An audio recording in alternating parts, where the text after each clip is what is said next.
Ce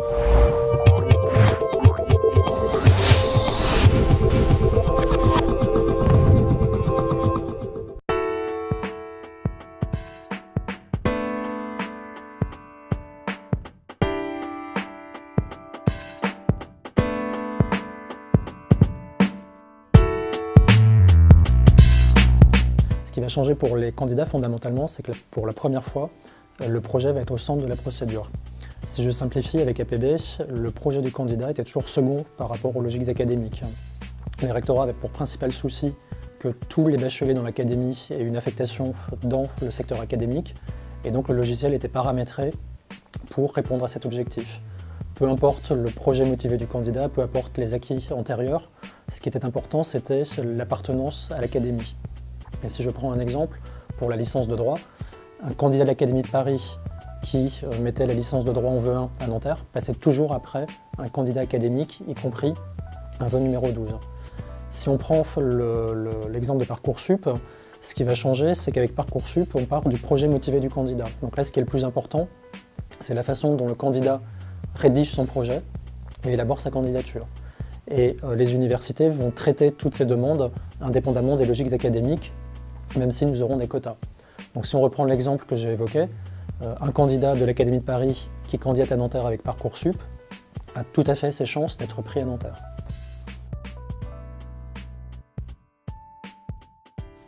Donc j'entends toutes ces réticences, toutes ces inquiétudes.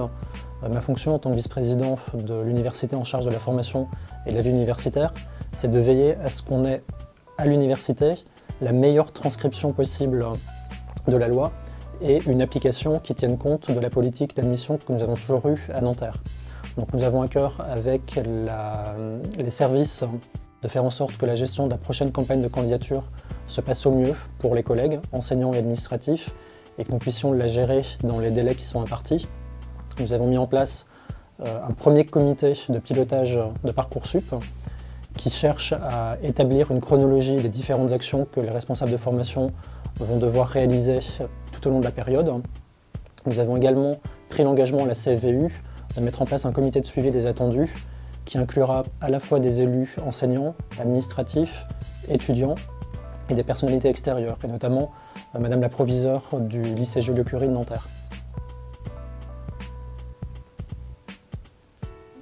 APB n'était ni juste ni propice à la réussite. On ne va pas résoudre toutes les difficultés des étudiants en première année à l'université en repensant simplement la question de l'accès.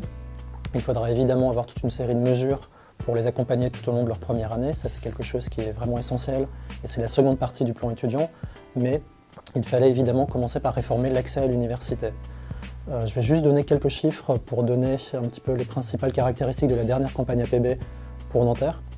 On a eu donc du tirage au sort dans une dizaine de formations qui sont souvent les formations les plus demandées, le droit, les STAPS, etc. Et on a eu, pour les candidats qui n'ont pas été admis à l'université, plus d'1 millier de demandes d'admission parallèle. Et il a fallu répondre à ces candidats que s'il n'y avait pas eu de place à l'Université Paris-Nanterre, c'était la faute à l'algorithme, pour simplifier. Ça n'est pas satisfaisant. D'autre part, quand on regarde les chiffres de la réussite en première année, pour à peu près 7500 étudiants inscrits en première année en 2017-2018, on a 1700 redoublants. Parmi ces 1700 redoublants, on a 400 à 450 étudiants qui sont multi-redoublants. Donc ça, c'est quelque chose qui n'est pas satisfaisant du tout pour l'université. Et on a géré en réorientation précoce plus de 300 demandes de réorientation des étudiants. Donc tous ces chiffres montrent que la façon dont les lycéens, notamment, accédaient à l'université n'était pas satisfaisante et qu'on avait toute une série d'actions correctives qui étaient plus ou moins efficaces et qui généraient beaucoup de redoublements. Bref, on abandonne une plateforme que nous connaissions bien mais qui n'était pas satisfaisante pour basculer dans une nouvelle plateforme que nous allons devoir nous approprier pour que les admissions soient plus justes.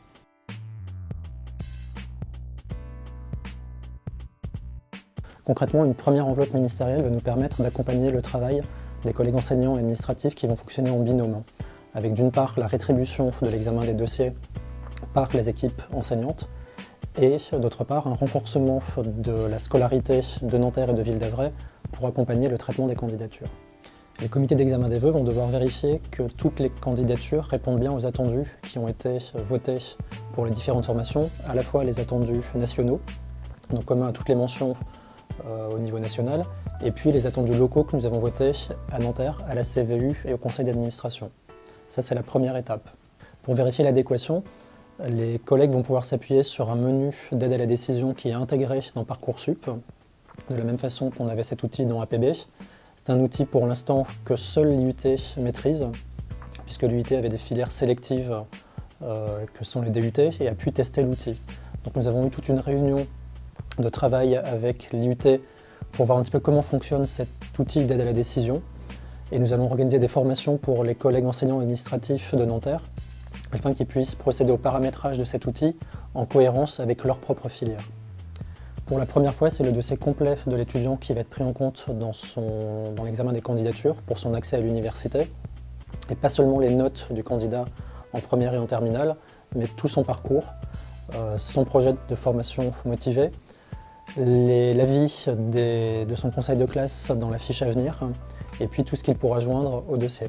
Les binômes vont donc s'appuyer sur l'ensemble de ces éléments pour classer toutes les candidatures, de la première jusqu'à la dernière, étant entendu que pour toutes les licences à l'université, la réponse ne peut être que oui ou oui si. Il n'y aura aucun candidat qui recevra une réponse non pour son admission en première année de licence à l'université Paris-Nanterre. Cette politique d'admission doit garantir l'égalité de traitement des candidatures et être soucieuse des différents publics, et là je pense en particulier aux étudiants en réorientation et aux étudiants qui sont inscrits dans le DAU de Nanterre. Nous avons connu beaucoup de réformes ces dernières années, et notamment la réforme de l'accès au master l'an dernier.